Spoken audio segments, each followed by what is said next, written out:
जीवन अमारो।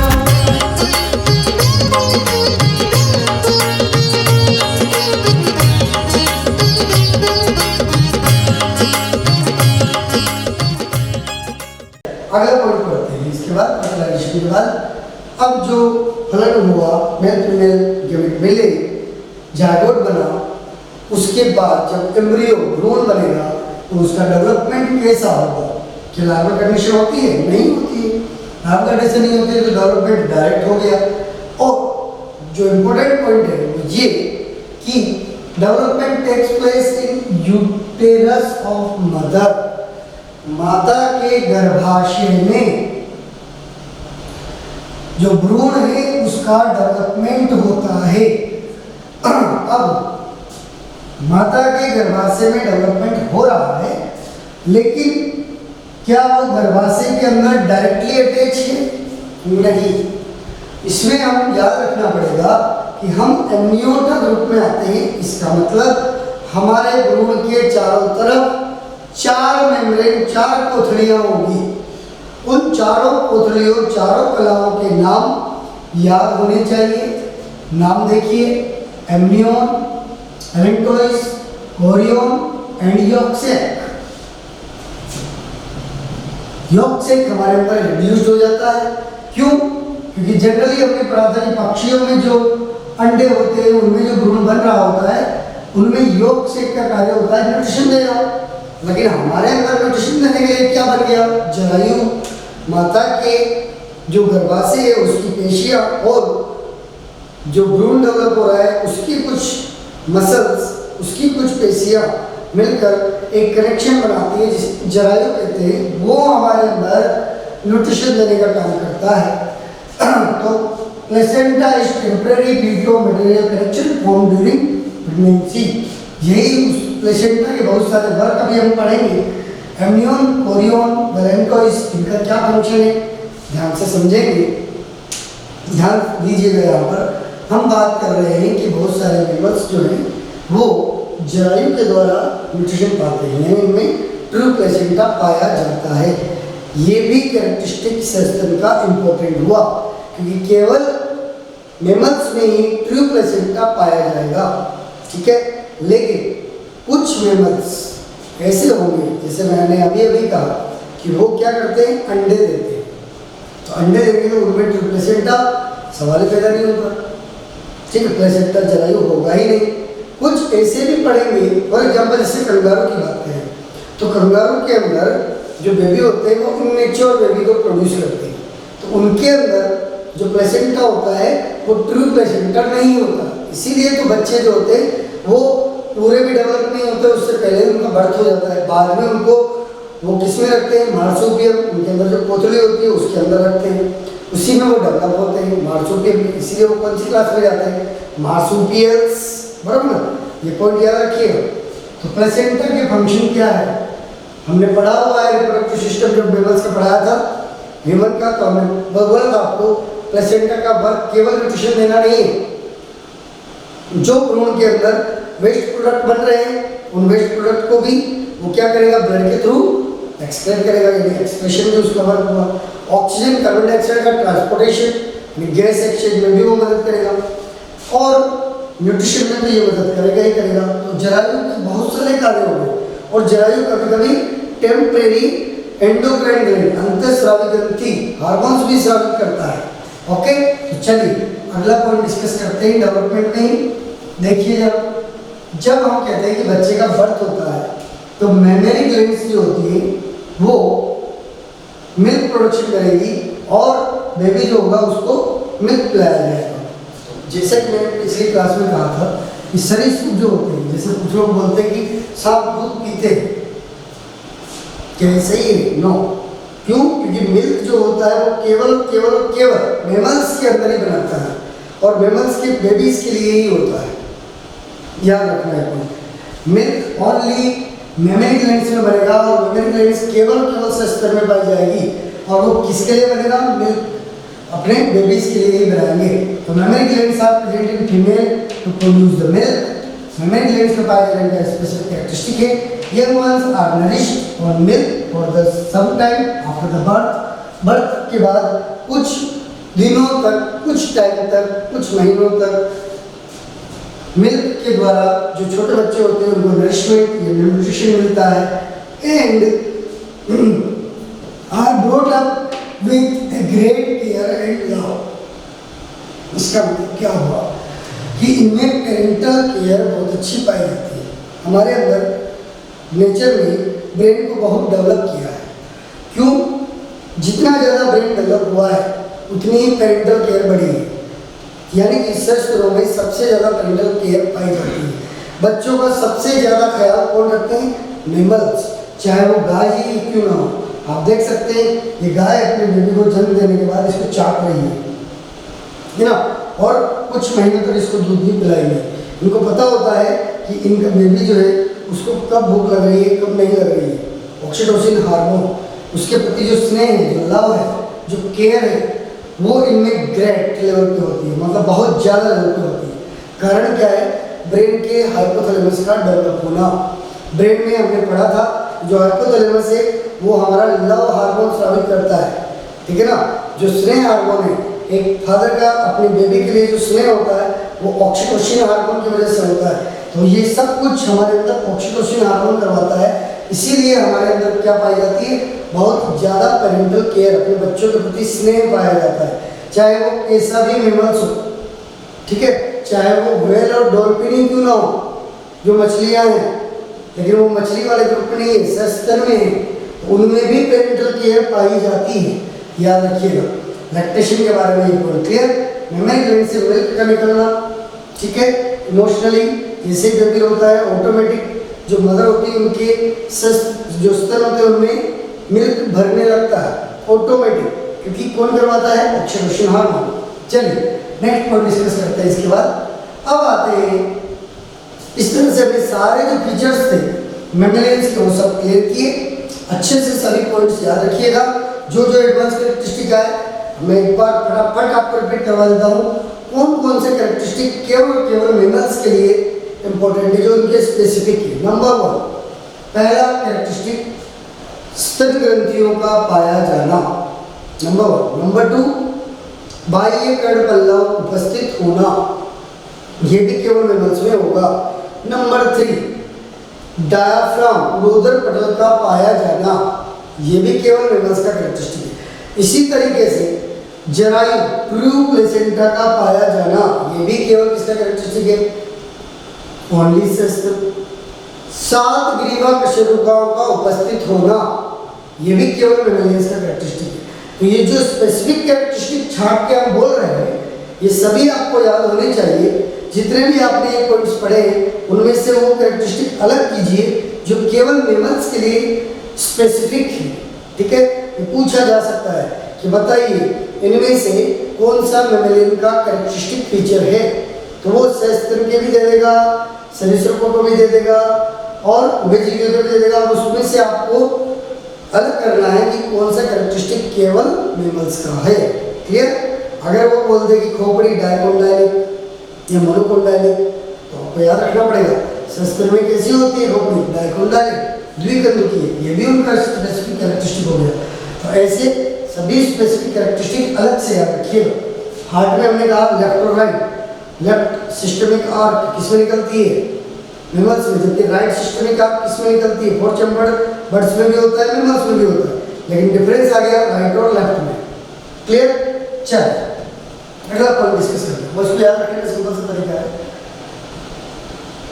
चलिए तो इसके बाद अगला पॉइंट हम डिस्कस करेंगे कि सस्तनियों में जो क्लासिफिकेशन है, पहले क्लासिफिकेशन के बारे में जनरली देख लीजिए। इसमें क्लासेस के नाम इतने इंपॉर्टेंट नहीं है, बट आपको याद रख लीजिएगा, सिंपल से पॉइंट है। मेमेलियन क्लास को 2 सब क्लास में डिवाइड किया, प्रोटोथीरिया एंड थीरिया। देखिए प्रोटोथीरिया बार आया था, हाँ आया था। प्रोटोथीरिया में हमने कहा था कि जो अंडे देने वाले एनिमल्स हैं वो प्रोटोथीरिया में आते हैं और उनकी एक स्पेसिफिक एक ही क्लास होती है, मोनोट्रिमेटा।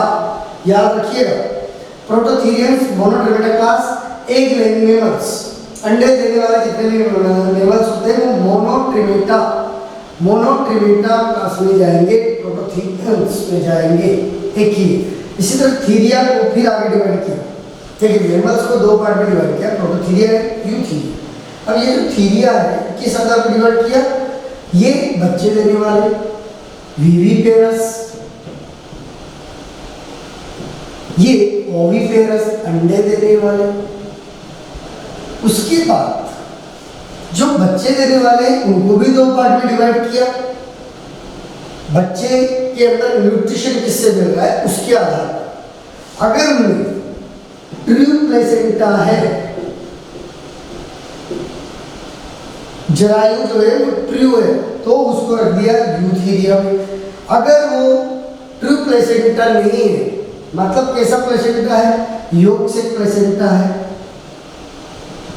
योग से प्लेसेंटा हाजिर है, यानी ट्रू प्लेसेंटा गैर हाजिर है, तो उनको किसमें रख दिया, मेटाथीरिया में। क्यों, क्योंकि इनके अंदर क्या होता है, जो बच्चे का डेवलपमेंट है वो जरायु के द्वारा कंप्लीट न्यूट्रिशन नहीं मिलने की वजह से वो अर्ध विकसित या कंप्लीट मैच्योर नहीं होकर इमेच्योर बेबी को जन्म देते हैं, जिनका मैच्योरेशन एक कोथड़ी में होता है, कंगारू में देखा होगा आपने, और वो उस कोथड़ी को क्या बोलते हैं, मार्सुपियम। इसीलिए उनकी क्लास को क्या बोलेंगे, मार्सुपियल्स। ठीक है, मेटाथीरिया में एक ही क्लास पढ़ेंगे, मार्सुपियल्स। यूथीरिया में बहुत सारी क्लासेज आएंगी, लगभग 16 क्लासेज हैं, उनके नाम आपको याद नहीं रखने हैं। ठीक है, बहुत सारी क्लासेज है 16, लेकिन उनके अलग अलग एग्जाम्पल्स हैं, सबके एक साथ नाम याद नहीं रखने हैं। फिर बोल रहा हूँ, केवल यूथीरिया में जो एग्जाम्पल्स है वही याद रख लो, उतना काफ़ी है, उससे काम हो जाएगा। 16 क्लासेज अलग से याद रखने की आवश्यकता नहीं है। इवन केवल ये क्लासेज जितनी बताई गई है इतनी ही याद रखो, इनसे बाहर क्वेश्चन नहीं जाएगा। ठीक है, तो चलिए अब एक एक करके इन तीनों के बारे में डिस्कस करते हैं। सबसे पहले प्रोटोथीरिया, फिर मेटाथीरिया, फिर यूथीरिया, तीनों के बारे में डिस्कस करेंगे। नेक्स्ट प्रोटोथीरिया, देखिएगा ध्यान से। प्रोटोथीरिया सस्तन की कौन सी क्लास होती है, इसमें कैसे एनिमल आते हैं, इसको अलग क्यों किया गया, ये बात हम डिस्कस करेंगे। जैसे हमने पहले ही बोल दिया कि मेमल्स को प्रोटोथीरिया और थीरिया में डिवाइड किया, किस आधार पर, बच्चे देने वाले और अंडे देने वाले। तो प्रोटोथीरिया में कौन से आते हैं, अंडे देने वाले सस्तन। देखिए पहला ही पॉइंट लिखा हुआ, these are primitive egg laying mammals, अंड प्रजनक सस्तन इनमें आते हैं। Number 2, these are also called monotremes. Monotremes because single opening cloaca is present. इनको मोनोट्रेमेटा भी कहते हैं। मोनो मतलब सिंगल, सिंगल मीन्स एक, यानी कि रिप्रोडक्टिव सिस्टम माटे, मलद्वार, डाइजेस्टिव सिस्टम के लिए और एक्सक्रीटिव सिस्टम के लिए, तीनों के लिए एक कॉमन ओपनिंग, सिंगल ओपनिंग पाई जाती है। अवसारणी, अवसारणी का पाया जाना, ये भी याद रखिएगा। अवसारणी जनरली मेमल्स में नहीं पाई जाती, उनमें एनस होता है अलग से, मेल फीमेल रिप्रोडक्टिव सिस्टम अलग से ओपनिंग ओपन होते हैं, लेकिन इस क्लास के अंदर प्रोटोथीरिया में अवसारणी पाई जाती है। वेरी वेरी इंपॉर्टेंट, याद रखिएगा, नीट माटे इंपॉर्टेंट है। बर्ड्स, रेप्टाइल्स सब में अवसारणी थी, स्तनों में, सस्तनों में भी केवल एक क्लास प्रोटोथीरिया जिसमें अवसारणी पाई जाएगा। ठीक है, क्लियर। उसके बाद ear pinna and teeth are absent, जबकि एयर पिन्ना करंट का पाया जाना, ये तो डिस्कस कैरेक्टरिस्टिक है सस्तन का, लेकिन ये सस्तन होते हुए भी इनमें एयर पिन्ना और टीथ नहीं पाए जाते।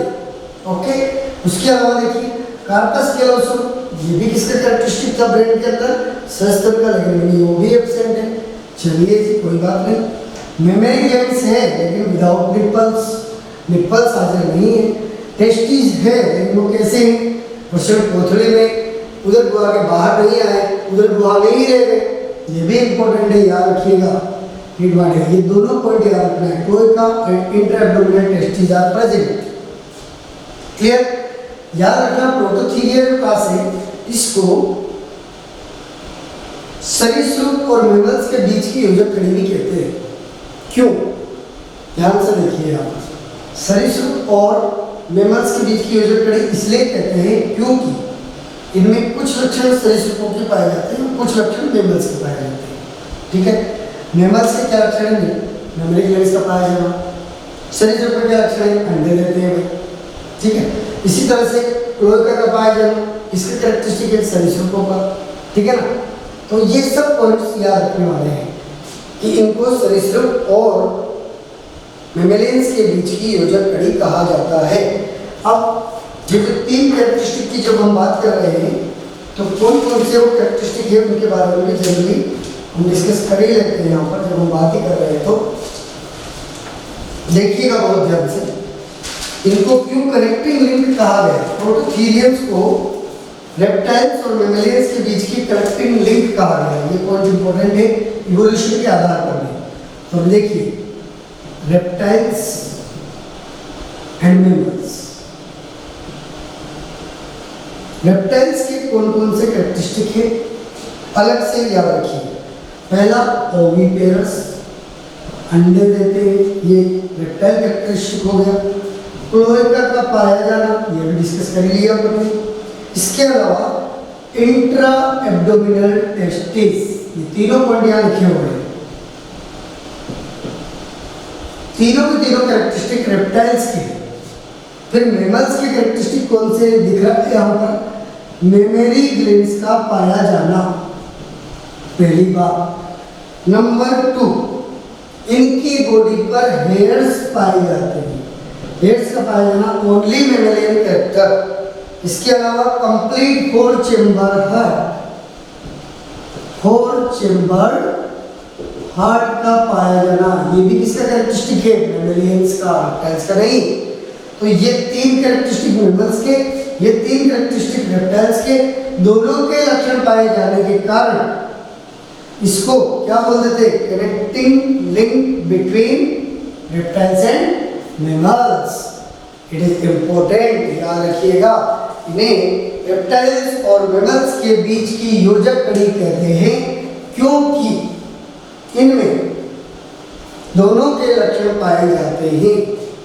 लेकिन क्योंकि मेमल्स के लक्षण हैं तो उनको मेमलियन क्लास में रख दिया, एडवांस कैरेक्टर है वो। एक और पॉइंट है गायनेकोमेस्टिया। गायनेकोमेस्टिया का मतलब है जो मेल होता है, मेल और फीमेल अलग अलग होंगे ना, एकिडना, स्पाइनी आंटीटर जिसे बोलते हैं, है ना, इसके अंदर एक अजीबोगरीब कैरेक्टरिस्टिक होता है। क्या होता है वो, कि मेल के अंदर भी मेमरी ग्लैंड, सहस्त्र ग्रंथियां, जो मेल होगा नर होगा, नर में भी स्तर ग्रंथियां फंक्शनल होगी, यानी नर भी अपने बच्चों को दूध पिलाता है। याद रखना एकिडना में ये कंडीशन पाई जाती है कि मेल जो होता है उनमें स्तर ग्रंथियां फंक्शनल होती है। This condition is called gynaecomastia, यानी मेल में फीमेल जैसे लक्षण का पाया जाना। गायनेकोमेस्टिया कंडीशन इसमें होगी एकिडना। वेरी वेरी इंपॉर्टेंट, याद रखिए। एकिडना नाम का मोनोट्रिम्स होता है सस्ता जो प्रोटोथीरियन में पाया जाता है। इसकी मेमरी ग्लैंड्स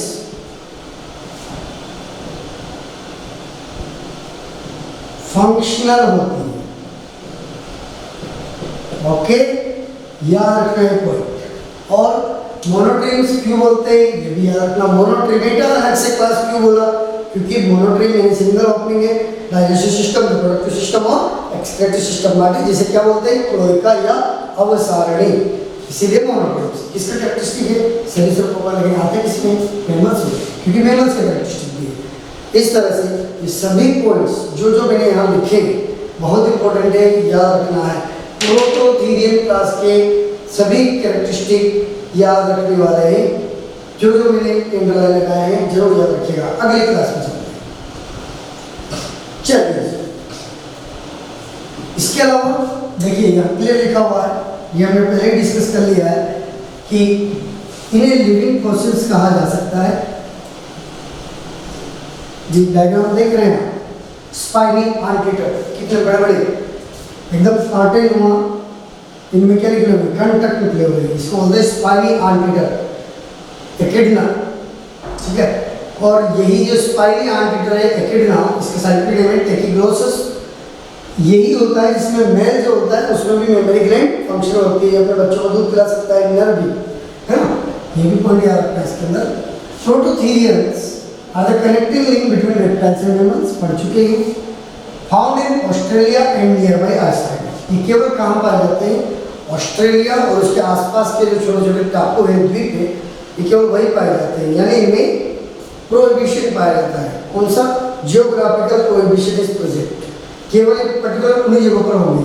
जैसे हमने पढ़ा कंगारू, मार्सुपियल्स, वो भी केवल ऑस्ट्रेलियन कॉन्टिनेंट में ही पाए जाते हैं, तो ये भी ऑस्ट्रेलिया कॉन्टिनेंट में ही पाए जाते हैं, हर जगह नहीं पाए जाते। तो कौन सी क्लास में आते हैं? प्रोटोथीरिया। दो एग्जाम्पल हैं, दोनों ही इंपॉर्टेंट है, याद रखना। ये जो डायग्राम दिया ये एकिडना का दिया है, स्पाइनी एंटीटर, ठीक है। दूसरा एग्जाम्पल भी याद रखना, ornithorhynchus duck billed platypus. Duck billed platypus, duck क्यों बोला? बतख, बतख में चोंच होती है, इनमें भी चोंच होती है, ठीक है ना। लेकिन मेमोरी ग्लैंड्स होने के कारण इनको किसमें रख दिया गया? सस्तन में रख दिया गया, ठीक है। डक बिल्ड प्लेटिपस भी इसे बोलते हैं, दोनों ने याद रखना चाहिए। ऑर्निथोरिंकस, टेकिग्लोसिस, दो बहुत सारे example of Prototheria. Next class में चलते हैं, उसके बाद next class Metatheria. Prototheria is complete. Next is Metatheria, सस्तन का ही नेक्स्ट क्लास जो थीरिया क्लास में आता था। थीरिया को हमने दो पार्ट में डिवाइड किया, एक जिनमें ट्रू प्लेसेंटा था वो यूथीरिया, जिनमें ट्रू प्लेसेंटा नहीं था वो मेटाथीरिया। देखिए मेटाथीरिया को मेटाथीरिया क्यों कहते हैं? मेटाथीरिया क्लासेस को आल्सो कॉल्ड मार्सुपियल्स, इनको मार्सुपियल्स भी बोलते हैं क्योंकि इनमें मार्सुपियम, कंगारू देखा होगा आपने, कंगारू में जो थैली नुमा संरचना होती है इसमें बच्चों को रखता है, उसे बोला जाता है बेटा मार्सुपियम। और जिन प्राणियों में ये मार्सुपियम पाया जाएगा, वो कोथली नुमा संरचना पाई जाएगी, उन्हें बोल देते हैं मार्सुपियल्स। पाउच्ड मैमल्स, कोथली युक्त सस्तन, उस कोथली को बोलते हैं मार्सुपियम, तो इनको बोल देंगे एनिमल्स को मार्सुपियल। ये भी they are also found in Australia and nearby islands, Australia के आसपास के द्वीप या टापुओं पर पाए जाएंगे। फीमेल है जो पाउच, फीमेल के अंदर वही पाउच आ गया वापस कोथली, इसे मार्सुपियम कहते हैं। Pouch for rearing young ones, जो इमेच्योर बच्चे होंगे उनको ये उसमें रखेंगी, उसमें रहकर ही वो डेवलप होंगे और मैच्योर बनेंगे। Gestation period is very short. अब जब प्लेसेंटा ही नहीं है भाई, हम बोल रहे हैं कि जरायु नहीं है, जरायु नहीं है तो न्यूट्रिशन कंप्लीट नहीं मिल रहा है, एक्सप्रेशन कंप्लीट नहीं हो रहा है, तो फिर जो गर्भावस्था है, गर्भकाल है, वो भी बहुत कम हो जाएगा और बेबी पहले ही वो पूरा मैच्योर भी नहीं हुआ, उससे पहले ही बाहर आएगा। तो गेस्टेशन पीरियड, गर्भकाल कैसा हो गया? बहुत छोटा हो गया। And lactation period is very low. जब वो आधा अधूरा बेबी आया है तो उसको दूध ज़्यादा समय के लिए पिलाना पड़ेगा, तो ज़्यादा समय के लिए दूध पिलाना पड़ेगा, इसलिए दुग्ध काल लैक्टेशन पीरियड क्या हो गया? वेरी लॉन्ग, लंबा होता है, ठीक है। Lactation period is long but gestation period is short. गर्भकाल छोटा होता है लेकिन दूध पिलाने का जो समय होगा वो लंबा होगा, क्योंकि यंग वंस जो होते हैं वो इमेच्योर जो है वही पैदा हो गए। एग्जाम्पल्स दोनों हैं, याद रखिएगा। कंगारू, कंगारू का साइंटिफिक नेम मैक्रोपस, मैक्रोपस याद होना चाहिए, कंगारू से काम नहीं चलेगा। दूसरा ओपोसम, डायडेल्फस, दोनों एग्जाम्पल याद रखिए, कंगारू एंड ओपोसम, मैक्रोपस, डायडेल्फस। ये आप डायग्राम देख रहे हैं मार्सुपियल्स का। इसके अंदर एक प्रॉपर्टी और होती है कि कूद कूद के चलते हैं, मतलब इनका जो ये चलना है वो साल्टेशन कहलाता है। क्या कहलाता है? साल्टेशन। तो प्रोटो मेटाथीरिया क्लास की एक खास बात है, ठीक है। चलिए नेक्स्ट पॉइंट डिस्कस करते हैं। इसके बाद नेक्स्ट पॉइंट यूथीरिया, अगली क्लास। यूथीरिया में जो वाकई में मेमल्स है, ट्रू मेमल्स, वो आएंगे, कोई एक्सेप्शन नहीं, क्योंकि इनके अंदर क्या पाया जाएगा? ट्रू प्लेसेंटा, जरायु प्रॉपर तरीके से पाया जाएगा, इसलिए इन्हें ट्रू प्लेसेंटल मेमल्स भी कहते हैं। देख रहे हैं आप सबसे बड़े मेमल्स को, elephant. Next, gestation period is very long, gestation period काफी लंबा होता है। ह्यूमन का ही देख लीजिए, 9 मंथ्स होता है। ऐसे ही बहुत सारे ऐसे भी होंगे, जैसे हाथी का गेस्टेशन पीरियड 2 साल है ना, 2 साल तक अपने पेट में रखता है ये बेबी को, ठीक है। तो गेस्टेशन पीरियड इनमें काफी लंबा होता है। ओके, चलिए इसके बाद यूथीरिया के अंदर ही अगला पॉइंट हम डिस्कस करते हैं। यूं कीजिए आपको, जैसा कि मैंने कहा था कि 16 अलग अलग क्लासेज होती है, लेकिन 16 का नाम याद नहीं रखना है आपको, जो बेनिफिट है बस वही याद रखिए। एग्जाम्पल्स आ गए सारे, सभी एग्जाम्पल याद होने चाहिए, इनसे रिलेटेड कुछ स्पेसिफिक पॉइंट हो तो वो भी याद होने चाहिए। देखिए जरा ध्यान से, अलग अलग क्लास प्राइमेट्स में कौन कौन आते हैं, हम आते हैं, ह्यूमन, एप्स, मंकीज, ये सब प्राइमेट्स एनिमल है। और प्राइमेट्स की खास बात मैंने क्या बोला था कि इनमें कौन सी, इनकी मादाओं में कौन सा साइकिल पाया जाता है, मेंस्ट्रुअल साइकिल, मासिक चक्र, जबकि बाकी के एनिमल्स में जो सस्ते होंगे लेकिन मासिक चक्र नहीं होगा, जैसे गाय भैंस वगैरह वगैरह, उनमें मासिक चक्र की जगह कौन सा चक्र होता है, एस्ट्रस साइकिल। कुत्ता वगैरह को देखा होगा आपने, फिक्स सीजन होता है उसी में वो रिप्रोडक्शन कर पाते हैं, क्योंकि उनमें कौन सा साइकिल चलता, एस्ट्रस साइकिल। जबकि ह्यूमन, एप्स, मंकी ये ऑलवेज रिप्रोडक्शन कर सकते हैं क्योंकि इनमें कौन सा साइकिल चलता है, मेंस्ट्रुअल साइकिल। प्राइमेट्स की खास बात। उसके बाद आते हैं पेरिसोडेक्टाइल, जिसके अंदर आएगा हॉर्स, हॉर्स का scientific name equals, zebra, rhinoceros, गेंडा, ठीक है। उसके बाद आते हैं एंटियोडेक्टाइल। देखो ना, ये जो अपन पढ़ रहे हैं इनमें ये क्लासेज आप याद नहीं भी रखो तो चलेगा, ये सारी क्लासेज आपको याद नहीं भी रहे तो चलेगा, लेकिन ये एलिफेंट या ये जो एग्जांपल्स हैं ये जरूर याद होनी चाहिए, ठीक है। देखिए camel, camelus, giraffe, pig, cow, buffalo, Asian elephant, alpine, African elephant, blue whale, blue whale का साइंटिफिक नेम बैलेनोप्टेरा, ये नाम याद होना चाहिए। Dolphin scientific name Delphinus. अच्छा तो आपको पता है डॉल्फिन के बारे में कि डॉल्फिन जो होती है उसका ब्रेन काफी डेवलप होता है, वो मनुष्य के हंसने की मिमिक्री कर सकती है ना, और वो चीज़ों को समझने की काफ़ी हद तक बहुत इंटेलिजेंट होती है, ठीक है। याद रखिएगा क्यों, क्योंकि उनके ब्रेन में भी सेरेब्रम वेल डेवलप्ड है, ओके। ये मिमिक्री कर सकती है, मनुष्य जैसा हंस सकती है, जब वो हंसेगी तो ऐसा लगेगा जैसे इंसान की तरह हंस रही है, ठीक है। डॉल्फिन, डेल्फिनस याद रखना, ब्लू व्हेल, बैलेनोप्टेरा, ये नाम याद होने चाहिए जो ब्रैकेट में लिखे हैं। व्हेल का नाम व्हेल से काम नहीं चलेगा, बैलेनोप्टेरा, बैलेनी, डेल्फिनस, डॉल्फिन, ठीक है।